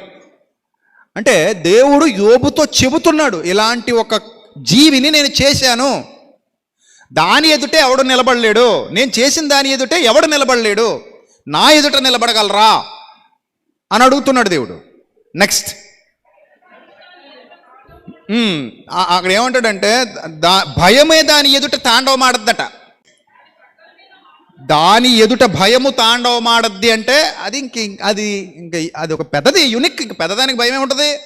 దాన్ని చూసి అందరూ భయపడాలి. అందరూ గడ్డిపోచలా ఉంటారట. దాని పక్కల మీద మాంసము దళముగా ఉన్నది, అది దాని ఒంటిని గట్టిగా అంటి ఉన్నది. అది ఊడరాదంటే మరి థాయిలాండ్లో తినేస్తున్నారు మొసల్ని, పీక్కుని మరి తినేస్తున్నారు, కోసుకుని తినేస్తున్నారు. అది ఊడరాదు. నెక్స్ట్ దాని గుండె రాతి వల్ల గట్టిగానున్నది, అది తిరుగటి క్రింది దిమ్మంత కఠినం. ఓ, తిరుగటి క్రింద దిమ్మ ఎంత ఉంటుందండి? చాలా పెద్దది ఉంటుంది. మన తిరగళ్ళ గురించి మాడతలేదు, అక్కడ వాడే తిరగళ్ళ గురించి మాడాడు. అక్కడ బాణలు కానీ అక్కడ తిరగళ్ళు కానీ ఆ కాలంలో చాలా పెద్దవి. అలాంటి తిరగటి క్రింద దిమ్మంత కఠినం అంటున్నాడు. అది లేచినప్పుడు బలిష్ఠులే భయపడతారు, అధిక భయం చేత సొమసిల్లిపోతారు, మైమరిచిపోతారట. ఇంకా వాళ్ళు అధిక భయం ఎక్కువైపోద్ది, ఎడ్రినలిన్ ఎక్కువ రిలీజ్ అయిపోద్ది అనమాట. ఈ కార్టిసాలు ఇలాంటి రిలీజ్ అయిపోతాయి లోపల, భయం ఉత్పాతం అయిపోద్ది, దడెక్కిపోతారని చెప్తున్నాడు ఇంకొక మాటలో చెప్పాలంటే. నెక్స్ట్, దాని చంపుటకై ఒకడు కత్తి తీయటం వేస్ట్, లోపలెట్టేయమంటున్నాడు. కత్తి తీసే ఉద్దేశం ఒకళ్ళు ఉంటే ఏం చేయమంటున్నాడు? వేస్ట్ రనైనా కత్తిలేని దీకు లోపల వేసుకో, గొలియాత్ కత్తి అయినా పనికిరాదు, లోపల పెడి, అది పని చేయదు అంటున్నాడు. కత్తి దూయటం వ్యర్థమే. నెక్స్ట్, ఈటలైనను బాణములైనను పంట్ర కోలలైనను పనికిరావు, అవి కూడా లోపల పడేసుకో. అంటే అప్పటికి అణుబాంబులు లేవు కాబట్టి వాటి గురించి మాట్లాడలేదు దేవుడు. ఇప్పుడైతే అణుబాంబులు ఉన్నాయి, ఇప్పుడైతే హైడ్రోజన్ బాంబులు ఉన్నాయి. ఇప్పుడు కథ వేరు, అప్పుడు కథ వేరు. అప్పుడు హైడ్రోజన్ బాంబులు లేవు, అణుబాంబులు లేవు, ఏవీ లేవు. ఇప్పుడు మిసైల్స్ ఉన్నాయి, అప్పుడు మిసైల్స్ లేవు. ఇప్పుడు మీరు జురాసిక్ పార్క్ కానీ ఇలాంటి డ్రాగన్ సినిమాలు ఏమైనా చూస్తే, డైనోసార్ మూవీస్ ఏమైనా చూస్తే, అందులో ఈ డైనోసార్స్ని చంపడానికి వాళ్ళు మిసైల్స్ వాడినట్టు, బాంబులు యూజ్ చేసినట్టు, ఈ గాడ్జిల్లా అని చాలా వచ్చినాయి సినిమాలు. నా చిన్నప్పుడు ఎప్పుడో జురాసిక్ పార్క్ చూశాను, ఆ తర్వాత ఇంకా వాటి మీద ఇంట్రెస్ట్ పోయింది. సో అలాగా చాలా వచ్చాయి. అంటే పైనుంచి అవి వేయడం, వాటితో చంపేయడం, ఇలా హాలీవుడ్ వాళ్ళు సినిమాలు తీశారు.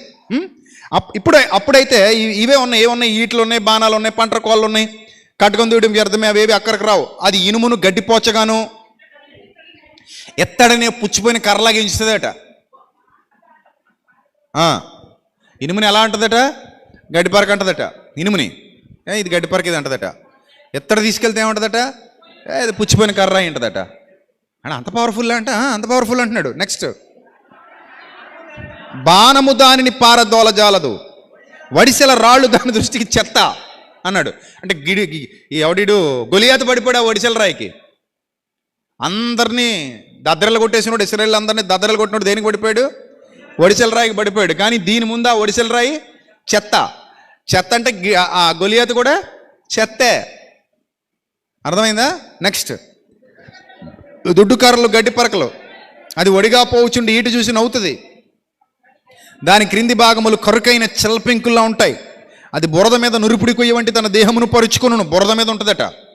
కాగు మసులునట్లు మహాసముద్రమును అది పొంగజేయును. ఇక్కడ వచ్చింది ఈ చదివి, హీబ్రూ లేఖనాలు చదివి, అంటే సునామీలు కూడా దానివల్ల వస్తున్నాయి. అది సముద్ర అంతర్భాగాల్లో నివసిస్తుంది, అది ఇంకా చావలేదు, దేవుడు దాన్ని సృష్టించాడు. ఇంకొన్ని కథనాలు అయితే ఏదేను వనంలో ఆదామ వల్ల మోసగించడానికి వచ్చినటువంటి అది సర్పం లెవియతానే, అది ఆ సర్పమే. దాన్ని దేవుడు సంహరించాడు, కానీ ఇంకోటి దాన్ని సృష్టించాడు, ఇంకోటి కూడా ఉంది. అదేమి ఇదిగో యోబు గ్రంథంలో చెప్తున్నాడు దాని గురించి అనే వాదనలు రాసిన వాళ్ళు కూడా ఉన్నారు. అంటే క్లారిటీ లేదనమాట ఎవరికైనా, రాసుకుంటూ వెళ్ళిపోతున్నారు. ఇంకోటి ఉంది, దాని పేరు ఇది, దాని పేరు ఇది అనుకుంటూ. నెక్స్ట్, అది కాగు మసలునట్లు మహాసముద్రమును అది పొంగజేయును అన్నాడు. ఇప్పుడు మొసలు మహాసముద్రాన్ని పొంగజేయగలదా? మీరు చెప్పండి. ఒక మొసలికి మహాసముద్రాన్ని పొంగజేయగలిగేంతటి క్యాపబిలిటీ ఉందా? లేదుగా. సముద్రం పొంగాలంటే అది ఎంత ఉండాలి? ఎంత ఉండాలి? చాలా పెద్ద ఉండాలి. కొన్ని కిలోమీటర్ల మేర ఉండాలి. అది 1 కిలోమీటర్ 2 కిలోమీటర్లు కాదు. ఆ జీవి పొడవు ఎంత ఉండాలి? కొన్ని కిలోమీటర్ల మేర విస్తరించి ఉండాలి ఆ జీవి. లేదా చాలా హైట్ ఉండాలి. అప్పుడు మాత్రమే అది సముద్రాన్ని ఏం చేయగలదు?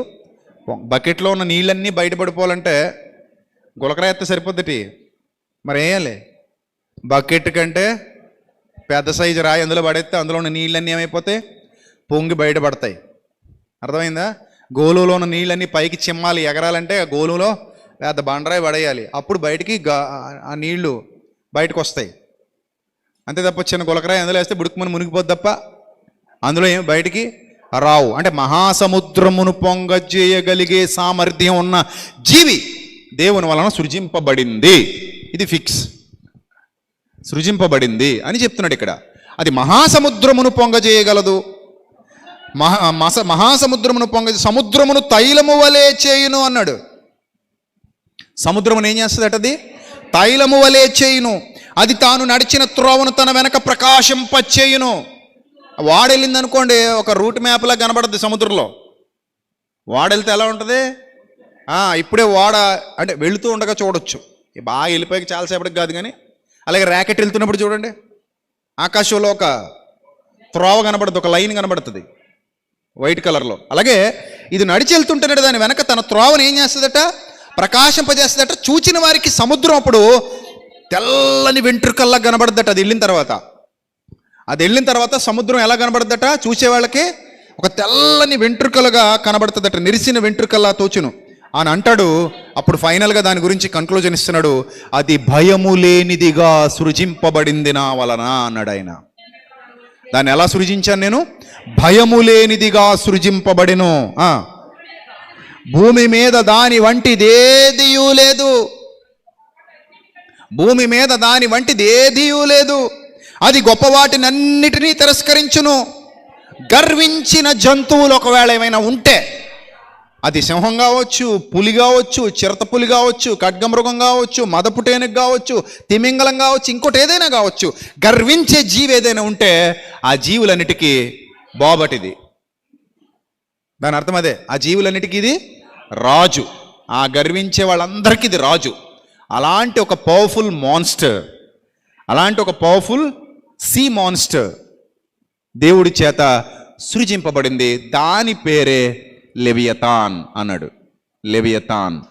ఇప్పుడు ఏం చెప్తున్నారంటే చాలామంది, ఉగ్రత దినం రాబోతున్నప్పుడు ఆ సముద్రాంతర్భాగాలలో నివసిస్తున్నటువంటి ఆ లెవియతాన్ని దేవుడు బయటికి తీసుకొస్తాడు. దాని ద్వారా ఈ ప్రపంచ నాశనానికి దేవుడు తెర తీయబోతున్నాడు అనేది ఇప్పుడు వినిపిస్తున్నటువంటి వాదన. అయితే ఈ వాదనలో ఎంతవరకు నిజం ఉంది? నిజంగానే దేవుడు దాన్ని బయటికి తీసుకొస్తాడా? ఇప్పటికి అది జీవించే ఉందా? ఇప్పటికి అది బ్రతుకుందా అని అంటే ఖచ్చితంగా అలాంటి ఆధారాలు ఏవి ఇప్పటి వరకు ఎవరికీ కనబడలేదు. సముద్రంలో అగ్నిపర్వతాలు బ్రద్దలవడం, సముద్రంలో సునామీలు రావడం, సముద్రంలో భయంకరమైనటువంటి విపత్తులు కనబడడం, సంభవించడం జరిగాయి. తుఫాన్లు రావడం, ఇవన్నీ మనకు తెలుసు. సముద్రం అనేది ఈ భూమండలం కంటే కూడా ఎక్కువ ఉంది. 25% మాత్రమే మట్టి నేల ఉంది, 75% నీళ్లే ఉన్నాయి. అందుకే సముద్రాంతర్భాగాలలోకి వెళితే భయం పుడుతుంది. నిజం. అంతెందుకు, నేను కువైట్, దుబాయ్ వెళుతున్నప్పుడు ఫ్లైట్ ఒకసారి వాటర్ మీదుగా వెళ్తుంటుంది, అంటే సముద్రం మీదుగా వెళ్తుంటుంది. నేను కిందకు చూస్తున్నప్పుడు అనుకుంటాను, ఓ నాయన ఎక్కడ మట్టి కనబడట్లేదు. ఎంత చూసినా నీలం రంగులో నీళ్లు అలా పరిచినట్టు, ఇంకా ఆ విమానంలో చూస్తున్నప్పుడు ఎంత చూసినా నీళ్ళే కనబడుతుంటాయి. ఆ కిటికీలోంచి చూస్తుంటే కిందకి విమానంలోంచి, అమ్మో ఇంత పెద్దదా సముద్రం అనిపిస్తుంది. ఎంత పెద్దది ఉంది ఇంద్ర నాయన, ఏముంది ఇక్కడికి, ఎక్కడ కనబడతలేదు, ఎక్కడ మట్టి కనబడట్లేదు, నేల కనబడట్లేదు అనిపిస్తుంది. అంత ఎత్తులో నుంచి చూస్తున్నాడు, కొన్ని కిలోమీటర్ల హైట్లో చూస్తున్నప్పుడు. అంటే అంత పెద్ద సముద్ర ప్రాంతం ఉంది, సముద్రం అనేది ఉంది భూమి మీద. అది ఎంత అగాధం, అది ఎంత లోతులో ఉంటుందో ఎవరికి తెలియదు, దాని గురించి ఇన్ఫర్మేషన్ లేదు. ఆ లోపల రకరకాల జీవులు ఉన్నాయి. ఇందాక మనం చూసాం కదా, ఓవర్ ఫిష్ అన్నట్టు, ఇంకా అలాంటివి చాలా ఉన్నాయి. తిమింగలాలు కూడా, ఇంకా పెద్ద పెద్ద తిమింగలాలు ఉన్నాయి, పెద్ద పెద్ద తిమింగలాలు. ఇక అంతర్భాగాలలోకి వెళ్ళిపోతే ఆ లోపల చీకటి వలయం అనేది ఒకటి ఉంటుంది. సముద్ర అంతర్భాగాల్లోకి వెళ్ళిపోతే చీకటి, అదంతా చీకటి, అదంతా చీకటి. డార్క్ సీ అంటారు దాన్ని. డార్క్ సీ అంటే చీకటి సముద్రం, నల్లటి సముద్రం. ఇంకా అక్కడ ఏం కనబడవు, కంటితో చూడలేము. అక్కడికి సూర్యుని కాంతి కూడా వెళ్ళదు, అందుకే వాటిని అగాధము అన్నాడు దాన్ని. సూర్యుని కాంతి కూడా వెళ్ళనటువంటి అగాధం ఉంది. ఆ అగాధం లోపల ఏమున్నాయి అనేది ఇప్పటికీ ప్రపంచానికి తెలియదు. ఇదైతే ఒప్పుకోవాలి. ఆ అగాధం లోపల ఏమున్నాయి మనకి తెలీదు, ప్రపంచానికి తెలీదు. పోనీ వెళ్ళే ఛాన్స్ ఉందా? లేదు, అందరూ వెళ్ళలేరు అక్కడికి. మొన్న చూశారుగా, టైటానిక్ చూద్దామని కొంతమంది వెళ్తే ఏమైపోయారు? చనిపోయారు, తిరిగి రాలేదు. అలాగని మానవుడు వెళ్ళలేని అగాధ స్థలాలు కూడా ఉన్నాయి. ఇంకా అంత లోతుకి మనిషి వెళ్ళలేడు, మనిషి టెక్నాలజీ వెళ్ళలేదు. అంత లోతైన ప్రాంతాలు, అంత లోతైన స్థితి ఉంది, సముద్ర దిగంతాలు ఉన్నాయి. సో అక్కడ ఏ జీవులు ఉంటున్నాయి, ఏముంటున్నాయి, క్లియర్ ఇన్ఫర్మేషన్ ఇంకా మనుషులకి లేదు. కానీ ఇప్పుడు యోబు గ్రంథంలో చెప్పబడినటువంటి ఈ జీవి నిజంగా ఒకవేళ ఉంటే, నిజంగా ఒకళ్ళు ఉంటే అది ఖచ్చితంగా దేవుని వలన బంధింపబడి ఉండాలి. కానీ మామూలుగా బయట తిరిగే పరిస్థితి అయితే ఉంటే గనక ఎపాటికే అది సమాజానికి, ప్రపంచానికి ఏమవ్వాలి? కనబడి ఉండాలి. అర్థమైందా? అది కానీ బయటకు వస్తే మామూలుగా ఏముండదు. ఒకవేళ నిజంగా ఉంటే మామూలుగా ఉండదు. కానీ వాటికి సంబంధించినటువంటి డైనోసర్స్కి సంబంధించినటువంటి శిలాజాలు ఇవన్నీ కూడా దొరకటం, ఆ తర్వాత మనుషులకు తెలిసింది, ఓహో డైనోసర్స్ అనేవి పూర్వం ఉండేవి, రాకాసి బల్లులు అని పేరు పెట్టారు. తెలుగులో ఏం బల్లులు? రాకాసి బల్లులు అని పేరు పెట్టారు, ఉండేవి అని. నిజానికి అవి ఇప్పుడుంటే మనిషి మనుగడ అసాధ్యం. అందుకే దేవుడు వాటిని ఏం చేయాలి? తీసేయాలి. అవి భూమి మీద ఉండటానికి వీలు లేదు. ఎందుకు లేదంటే ఒక మాట మీకు చూపిస్తాను, చూడండి జాగ్రత్తగా. ఆదికాండం 9వ అధ్యాయం మొదటి నుంచి చదువుదాం. నోవహు కుటుంబంతో దేవుడు ఏం చెప్తున్నాడు? ఆదికాండం 9వ అధ్యాయం మొదటి నుంచి. దేవుడు నోవహుతోనూ అతని కుటుంబంతోనూ ఏం చెప్తున్నాడు చూడండి. ఆశీర్వదించి మీరు ఫలించండి, అభివృద్ధి పొందండి, భూమిని నింపండి. మీ భయము, మీ బెదురు అడవి జంతువులన్నిటికీ, ఆకాశ పక్షులన్నిటికీ, నేల మీద ప్రాకు ప్రతి పురుగుకు, సముద్రపు చేపలన్నిటికీ కలుగును. అవి మీ చేతికి అప్పగింపబడి ఉన్నవి. ఇది దేవుడు చెప్పేశాడు. మనుష్యులతో దేవుడు చేస్తున్నటువంటి నిబంధన. మీ భయం కలుగుతుంది, మీ బెదురు కలుగుతుంది. వాటికి వేటికి కలుగుతుంది? అడవి జంతువులకు, ఆకాశ పక్షులకు, నేల మీద ప్రాకు ప్రతి పురుగుకి, సముద్రపు చేపలన్నిటికీ కలుగును. అవి మీ చేతికి అప్పగింపబడి ఉన్నవి. ఇక్కడ ఇంతవరకు మనం చదువుకున్న దాంట్లో దేవుడు మీ చేతికి అప్పగిస్తానన్నాడా? నువ్వు దాని మీద చెయ్యి కూడా వేయలేవన్నాడా? 41లో, యోబు 41లో చెయ్యి వేయలేవన్నాడు. ఇక్కడేమన్నాడు? నోవహుతో నీకు అప్పగించాను, మొత్తం అప్పగించాను, నీకు అప్పగించాను. అంటే నోవహుకు ఈ అధికారం, నోవహు కుటుంబానికి ఈ అధికారం ఇచ్చే సమయానికే దేవుడు సృజించినటువంటి దానిని దేవుడు నాశనము చేసి ఉండాలి, లేదా ఎక్కడో బంధించేసైనా ఉండాలి. ఈ రెండిట్లో ఏదోటి జరగకపోతే నోవహు కుమారులకి ఈ అధికారం ఇవ్వడానికి అవకాశం లేదు. ఆ జీవులు ఒకవేళ అంతరించిపోకపోతే భూమి మీద మానవ మనుగడ అసాధ్యం. అందుకే ఇప్పుడు మనం డైనోసార్స్ స్కెలిటన్స్ చూస్తున్నాం. ఒరిజినల్గా డైనోసార్ కానీ ఉందనుకోండి, మన వల్ల కాదు. ఇప్పుడంటే పోనీ పెద్ద పెద్ద బాంబులు, మిసైల్స్ కనిపెట్టారు కాబట్టి కొంతవరకు కంట్రోల్ చేయొచ్చేమో. అది ఎంతవరకు వీలు పడుతుందో కూడా మనకి తెలీదు. దాని నోట్లో నుంచి అగ్ని బయటకు వచ్చే పరిస్థితి ఉన్నప్పుడు అగ్నికి ఇది ఎలా చచ్చిపోద్దని కూడా డౌట్ ఉంది. దాని నోట్లో నుంచి ఏం బయటకు వస్తుంది? అగ్ని బయటకు వస్తుందని రాయబడింది. ఒకవేళ నిజంగా అది ఫిజికల్గా జీవి ఇప్పుడు ఉంటే అగ్నికి ఇది చంపబడుతుందా? ఇది అణుబాంబు వేస్తే చచ్చిపోద్దా? లేకపోతే మిసైల్ వేస్తే చచ్చిపోద్దా? లేకపోతే ఇంకో బాంబుతో ఏమైనా దాన్ని చంపొచ్చా? ఇదో డౌట్ ఉంటుంది. సో ఇలా మీరు ఆలోచన చేసినప్పుడు అసలు ఎందుకు దేవుడు ఈ సందర్భాలు వ్రాయించాలి? సృజించిన సంగతిని ఎందుకు చెప్పాలి? ఆ సృజింపబడింది ఏమై ఉండాలంటే అదే బైబిల్ గ్రంథంలో దానికి సంబంధించినటువంటి ఒక రెఫరెన్స్ ఉంది చూడండి. కీర్తనల గ్రంథం 74 కీర్తన 12, 13, 14 వచనాలు. దీనికి కూడా హీబ్రూలో లెవియతాన్ అనే ఉంటుంది. ఈ రెఫరెన్స్లో ఇంగ్లీష్లో మీరు చూస్తే లెవియతాన్ అనే ఉంటుంది, హీబ్రూలో మీరు చూస్తే లివియతాన్ అనే ఉంటుంది. కీర్తన గ్రంథం 74 కీర్తన 12, 13, 14 వచనాలు. కీర్తనల గ్రంథం 74 కీర్తన 12, 13, 14 చదువుదాం. పురాతన కాలం మొదలుకొని దేవుడు నా రాజై ఉన్నాడు, దేశములో మహారక్షణ కలుగుజేయవాడు ఆయనే. నీ బలము చేత సముద్రమును పాయలు చేసితివి, జలములలో భుజంగముల శిరస్సులను నీవు పగులగొట్టితివి అన్నాడు. జలములలో ఉన్న ఏటటవి? భుజంగముల శిరస్సులను నీవు పగులగొట్టితివి. నెక్స్ట్, మకరము యొక్క శిరస్సును నీవు మొక్కలుగా కొట్టితివి, అరణ్యవాసులకు దానిని ఆహారముగా ఇచ్చితివి అన్నాడు. మకరము యొక్క శిరస్సును నీవేం చేసావంటున్నాడు? మొక్కలుగా కొట్టితివి అన్నాడు. అంటే ఇక్కడ హీబ్రూలో లెవియతాన్ అని ఉంటుంది. అంటే దానిని దేవుడు ఏం చేసేసాడట? మొక్కలు చేసేసాడు అని ఇక్కడ ఒక ఇన్ఫర్మేషన్ కీర్తనకారుడు ఇస్తున్నాడు. పరిశుద్ధాత్మ ప్రేరణతో. అంటే అది మొక్కలు కొట్టబడి ఉండకపోతే నువ్వేమైపోతావు? మొక్కలైపోతావు. నువ్వు బతకలేవు ఇంక ఇక్కడ, నీ వల్ల కాదు. ఇల్లు కట్టుకుంటే తోక తగిలింది అనుకో, 10 అంతస్తుల భవంతి ఏమైపోద్ది? అని తోకతో కూల్చి పడేస్తుంది. బుర్జ్ ఖలీఫాని కూడా ఏం చేయగలదు? దుబాయ్లో ఉన్న బుర్జ్ ఖలీఫాని కూల్చి బయటపడేయగలదు. అలాంటి సామర్థ్యం ఉందన్నమాట దానికి. యోబు గ్రంథంలో మహాసముద్రాలు అనేది ఏం చేస్తుంది అన్నాడు? పొంగజేయను అన్నాడు. దాన్ని ఇక్కడ పగల కొట్టినట్టుగా ఒక రెఫరెన్స్ కనబడుతుంది. అలాగే యెషయా గ్రంథం 27వ అధ్యాయం మొదటి వచనం, ఇక్కడ కూడా లెవియతాన్ అనే ఉంది. యెషయా గ్రంథం 27వ అధ్యాయము మొదటి వచనం. యెషయా గ్రంథం 27వ అధ్యాయము మొదటి వచనం. ఆ దినమున యెహోవా గట్టిదై గొప్పదై బలమైన తన ఖడ్గమును పట్టుకొనును, తీవ్ర సర్పమైన మకరమును, వంకర సర్పమైన మకరమును ఆయన దండించును, సముద్రము మీదనున్న మకరమును సంహరించును అన్నాడు. ప్రవక్త చెప్తున్నాడు. అంటే ఒక ఘటన జరిగింది, దేవుడు తన ఖడ్గాన్ని పట్టుకున్నాడు, సంహరించాడు. ఇక్కడ సంహరించును అని ఉంది కాబట్టి చాలామంది ఏమనుకుంటున్నారంటే ఇది భవిష్యత్తులో జరగబోయేది కాబట్టి యెషయా ప్రవక్త చెప్పాడు అనుకుంటున్నారు.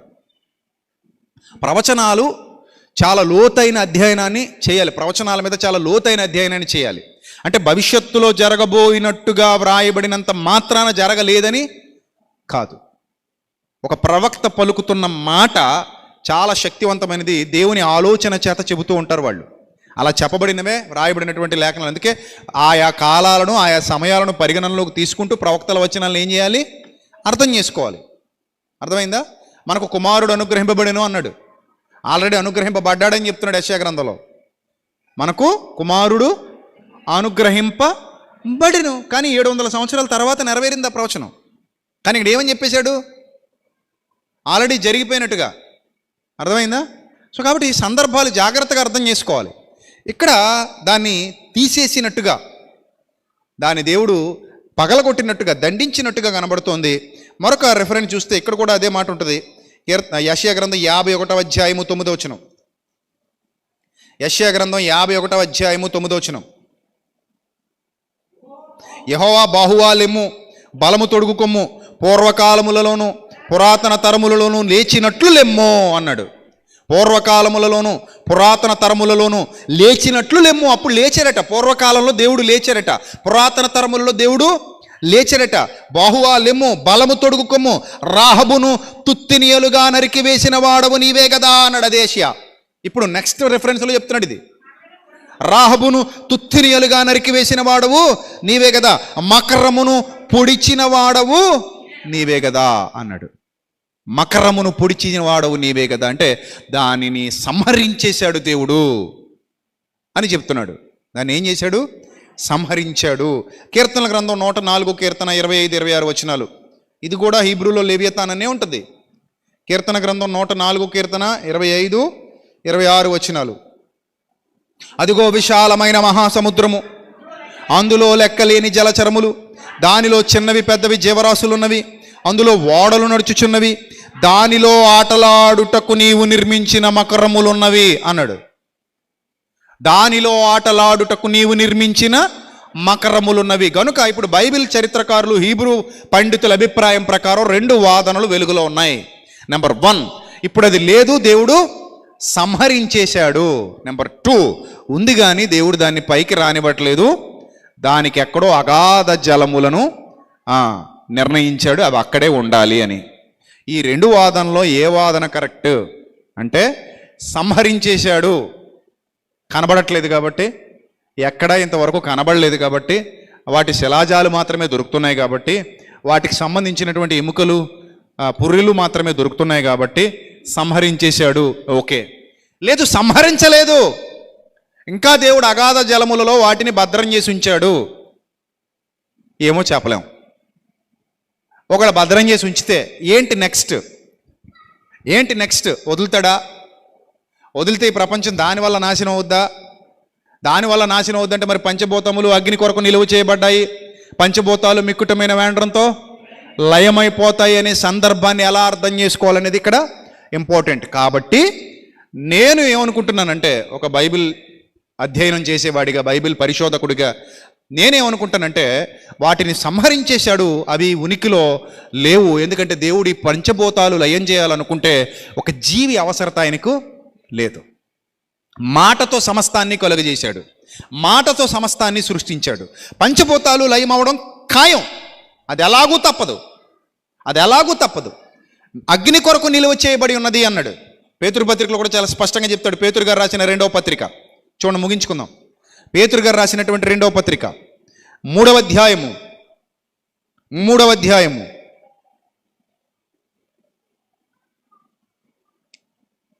వచనం. 3:5 ఏలయనగా పూర్వము నుండి ఆకాశం ఉండిననియు, నీళ్లలో నుండి నీళ్ల వలన సమకూర్చబడిన భూమి దేవుని వాక్యం వలన కలిగిననియు వారు బుద్ధిపూర్వకముగా మరిచిపోతారు మనుషులు.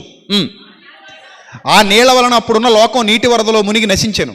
అయితే ఇప్పుడున్న ఆకాశము భూమి భక్తిహీనుల తీర్పును నాశనము జరుగు దినము వరకు అగ్ని కొరకు నిలువ చేయబడినవై అదే వాక్యం వలన భద్రము చేయబడి ఉన్నవి అన్నాడు. ఏంటట? అగ్ని కొరకు నిలువ చేయబడినవై అన్నాడు. అలాగే 10వ వచనం. అయితే ప్రభువు దినము దొంగ వచ్చినట్లు వచ్చును. ఆ దినమున ఆకాశములు మహాధ్వనితో గతించిపోవును, పంచభూతములు మిక్కుటమైన వేండ్రముతో లయమైపోవును, భూమియు దాని మీద ఉన్న కృత్యములు కాలిపోవును. ఇవన్నీ ఇట్లు లయమైపోయినవి గనుక ఆకాశములు రవులుకొని లయమైపోవునట్టు, పంచభూతములు మహావేండ్రముతో కరిగిపోవునట్టు, దేవుని దినపు రాకడ కొరకు కనిపెట్టుచు దానిని ఆశతో అపేక్షించుచు మీరు పరిశుద్ధమైన ప్రవర్తనతోనూ భక్తితోనూ ఎంతో జాగ్రత్త గలవారై ఉండవలెను. మనం ఆయన వాగ్దానమును బట్టి క్రొత్త ఆకాశము కొరకు క్రొత్త భూమి కొరకు కనిపెట్టుచున్నాము, వాటి యందు నీతి నివసించును అన్నాడు. అంటే ఇప్పుడు ఈ ప్రకృతిని దేవుడు పంచభూతాలు మిక్కుటమైన వేండ్రంతో లయం కాబోతున్నాయి అని చెప్తున్నాడు. మీరు అనుకోవచ్చు, ప్రకటన గ్రంథంలో కూడా ఉంది కదన్నయ్య, ప్రకటన గ్రంథంలో కూడా మహాసర్పము, ఘట సర్పము, క్రూర సర్పము అని చాలా తలలు గల వాటి గురించి, ఆ విపరీతమైన జంతువుల గురించి వ్రాయబడింది కదా అని మీరు అడగొచ్చు. అవి అలంకార రూపకంగా చెప్పబడుతున్న సంగతులు తప్ప నిజంగా అలాంటి జీవులు భూమి మీద ఉన్నాయని కావు. అవి అలంకార రూపకంగా చెప్పబడుతున్నటువంటి సందర్భాలు. ఇప్పుడు మనం గమనించవలసినటువంటి విషయం ఏమిటంటే, పూర్వం దేవుడు కొన్ని జీవులను సృజించాడు, వాస్తవం. అవి భూమి మీద ఉండేవి, వాస్తవం. ఆ వాటికి సంబంధించిన శిలాజాలు, వాటికి సంబంధించినటువంటి అస్థిపంజరాలు ఒకవేళ దొరుకుతూ ఉండుండొచ్చు, వాస్తవం. వాటిని చూసి చాలా సినిమాలు తీశారు, వాస్తవం. అలాంటి జీవులు ఉంటే ఎలా ఉంటుందనే ఎక్స్పెక్టేషన్తో బైబిల్ చదివిన వాళ్ళే, బైబిల్ తెలిసిన వాళ్ళే హాలీవుడ్లో సినిమాలు తీశారు. గాడ్జిల్లా కావచ్చు, లేకపోతే జొరాసిక్ పార్క్ లాంటివి కావచ్చు, డైనోసార్స్ మీద తీసినవి, డ్రాగన్స్ మీద తీసినవి, మాన్స్టర్స్ మీద తీసినవి చాలా ఉన్నాయి. ఇవి ఉంటే మానవుడు వాటిని ఎదుర్కోవడం అంత ఈజీ కాదు. మానవ జీవనం హాయిగా నడవదు. దేవుడు మనిషిని తన పోలికలో తన స్వరూపంలో చేశాడు. అందుకే యోబుకి ఎక్స్ప్లెయిన్ చేస్తున్నాడు, నాయనా కుమారుడా యోబు, అది ఉంటే నువ్వు ఉండగలవా? అది ఉంటే నువ్వు దాన్ని టచ్ చేయగలవా? అది ఉంటే నువ్వు దాని ముందు నిలబడగలవా? అందుకే దానిని తీసేశాడు. దాన్ని టచ్ కూడా చేయలేవు. నీ ఆయుధాలు దాని ముందు పనికిరావు, నీ శక్తి దాని ముందు పనికిరాదు. దాని ముందే మీరు నిలబడలేకపోతే నేను చేశానయ్యా దాన్ని. అది దేవుని ఆలోచన. దాని ముందే మీరు నిలబడలేకపోతే నేను చేశాను దాన్ని, నా ముందు మీరు ఎలా నిలబడగలరు? నా ముందు మీరు ఎలా జీవించగలరు? దాని శక్తి గొప్పదని మీరు అనుకుంటే దాన్ని చేసిన వాని శక్తి ఇంకెంత గొప్పది, అది ఆలోచించాలి. దానికి ఒకవేళ భయపడాలని ప్రపంచం నేర్చుకుంటే, ఇప్పటికీ నేర్పిస్తుంటే, ఇప్పటికీ చెప్తున్నారు అది ఉంది, ఆ సముద్రంలో ఆ కోకస్ ప్లేట్ అంటే అదే అక్కడే ఉంది, అది దాని కింద అది కదులుతుంది కాబట్టి అగ్ని పర్వతాలు బద్దలైపోతున్నాయి, అది కదులుతుంది కాబట్టి సునామీలు వచ్చేస్తున్నాయి. రుజువులు లేవు, ఆధారాలు లేవు, ఇంకా దానికి రుజువులు ఏమి లేవు. ఎవరో సముద్రం మీద వెళుతుంటే ఏదో సౌండ్లు వినబడినాయి, అగ్ని పర్వతాలు బద్దలైపోయేదో జరుగుతోంది. ఇవన్నీ కూడా రుజువులు లేవు, ఆధారాలు లేవు. అది ఎవరి కంటికి ఇప్పటి వరకు కనబడలేదు. సముద్రం మీద కొన్ని లక్షల కోట్ల ఓడలు తిరుగుతున్నాయి సముద్రం మీద. ఎప్పటి వరకు ఎవరి కంటికి అది కనబడలేదు. కానీ సముద్ర దిగంతాల్లో ఏముందో ఇంకా మనిషికి పూర్తి ఇన్ఫర్మేషన్ కూడా లేదు. అంత మాత్రాన అది ఉంది అని అనడానికి ఎలాంటి ఆధారం లేదు. దేవుడి పంచభూతాలు లయపరచాలనుకుంటే అదే కావాలి అనడానికి కూడా ఎలాంటి ఆధారం లేదు. ఇదంతా దృష్టిలో పెట్టుకుంటే ఒకటి మాత్రం మనకు అర్థమైంది ఫైనల్గా, దేవుని సృష్టి వింతలు విడ్డూరాలతో నిండి ఉంది. ఆ వింతలు విడ్డూరాలు మనిషికి ఇంతవరకు అర్థం కాలేదు. దేవుడు ఎలా అర్థం అవుతాడు? దేవుణ్ణి అర్థం చేసుకోవాలంటే చాలా లోతైన అవగాహన కావాలి, ఇంకా చాలా సమయం వెచ్చించాలి, ఆయన కొరకు ఆలోచించాలి, ప్రార్థించాలి, భక్తిగా నిలబడాలి, బైబిల్ ధ్యానించాలి, భక్తి జీవితాన్ని కొనసాగించాలి, శ్రద్ధగా వెతకాలి. ఆత్మగా ఆయన సన్నిధికి చేరినప్పుడు మరిన్ని విషయాలు మనం తెలుసుకోగలగాలి. అర్థమవుతుందా? ఆత్మగా ఆయన సన్నిధికి వెళ్ళినప్పుడు ఇంకా మరిన్ని జ్ఞాన సంగతులు మనం తెలుసుకోగలగాలి. ఆయన యందు భయభక్తులు నిలిపి ఉండడమే మానవ కోటికి విధి. ఒకవేళ నిజంగానే అది వచ్చేసింది అనుకుందాం, ఆ మాన్స్టర్ నిజంగానే సముద్రగాథాల్లో ఉందని వీళ్ళు అన్నట్టు కాసేపు అది వాదన కరెక్ట్ అనుకుందాం, కాసేపు అనుకుందాం, వచ్చేసింది అనుకుందాం. ఇప్పుడు వచ్చేస్తే దేవుడు తన పిల్లలను కాపాడగలడా, కాపాడలేడా? ఆ ఒక్క విశ్వాసమే మన విశ్వాసం. దేవుడు తన ప్రజలను కాపాడగలిగే సమర్థుడు, దేవుడు తన పిల్లలను రక్షించగలిగే సమర్థుడు. అది వచ్చినా రాకపోయినా ఒకటైతే కన్ఫర్మ్, అదేంటట? ఆకాశములు పంచభూతములు మిక్కుటమైన వేండ్రంతో లయమయ్యే రోజు ఒకటి రాబోతుంది. అది కానీ జరిగితే ఒకవేళ అదున్నా కూడా ఏమైపోద్ది? లయం అవ్వాల్సిందే. ఒకవేళ నిజంగానే జీవం ఉందన్నాం, ఈ ప్రపంచం భయపడినట్టుగా ఉందన్నాం, దేవుడికి భయపడరు మనుషులు, ఇలాంటికి భయపడతారు దౌర్భాగ్యులు. అది బాధ. అరే దేవుడున్నాడు రా, జాగ్రత్త, మాకు భయం లేదు, మాకు భయం లేదు. ఇదేదో ఉందరా, అయ్య బాబోయ్ భయం. అది వచ్చేస్తే ఏమైపోద్దో భయం, అది మన మీద పడిపోతే ఏమైపోద్దో భయం, దానివల్ల ఇలా జరిగిపోతుంది భయం. లేని భయాలు సృష్టించుకుంటాడు మనిషి. ఉన్న దేవుడికి మాత్రం ఏమవుడు? భయపడ్డు. ఎక్కడో తిమింగళాలు కొట్టుకొచ్చాయి భయం, ఎక్కడో ఓవర్ ఫిష్ వచ్చేసింది భయం, ఇంకెక్కడో కొన్ని రకాల తాబేళ్ళు ఎప్పుడు బయటికి రా వచ్చేసాయి భయం. కానీ దేవుడున్నాడు, వీటన్నిటిని నడిపించేవాడు ఆయనే, సమస్తాన్ని సృజించినవాడు ఆయనే, సమస్తాన్ని చేసినవాడు ఆయనే. ఆయన శక్తికి భయపడండి. పంచభూతములను లయపరచు శక్తి గల దేవుడున్నాడు, భయపడండి. సమస్తాన్ని సృజించిన వాడు ఉన్నాడు, ఆయనకు భయపడండి. ఆయనకి లెక్క చెప్పాలి మీరు, ఆయనకు విధేయత చూపించండి, ఆయన యందు భయభక్తులు నిలపండి. అది లేదు మనిషికి.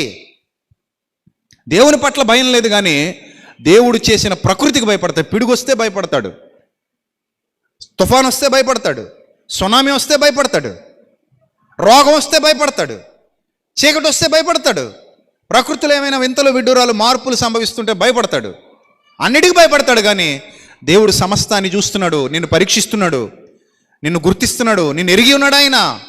రేపొద్దున నువ్వు ఆయన ముందు నిలబడాలి, ఆయన తీర్పులో నిలబడాలి, ఆయన న్యాయపీఠం ఎదుట ప్రత్యక్షం కావాలి.